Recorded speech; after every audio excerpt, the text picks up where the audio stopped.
Magandang buhay. 1, 2, 3. Welcome. Welcome na naman po sa panibago na namang vlog ni Michikoy and good afternoon. So for this video ay titignan po natin, bubuksan po natin yung corporate gift po ng ating company. No? Every year, no? Yan. Every year naman po talaga, meron po silang pinamimigay. Diyan po ngayon nakalagay yung ngayon, no? For this 2021. So ganitong klaseng calendar po siya. Actually, yung iba po kasi yung clear. Pero yung sa akin po color blue.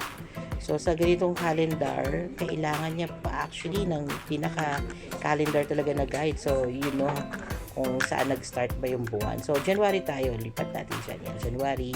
So ngayon po, Friday po nag-start yung January. So i-move natin. So yun nga lang parang, yan, ganyan po siya. Diba? So pwede nyo rin pong markahan yung pinaka-glass na yan using this pen.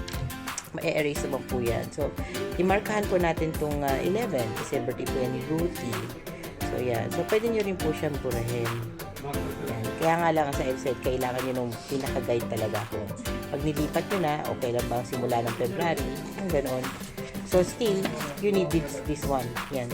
Pero yun po yung pinaka-gusto ko talaga malaking calendar like ito inuwi.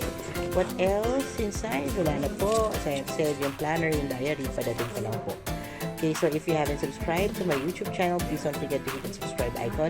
And yung maliit na kalembang, tingin-tingin-tingin, click nyo rin po yan so that you will be notified in case I have a new vlog. Magandang buhay and God bless us all.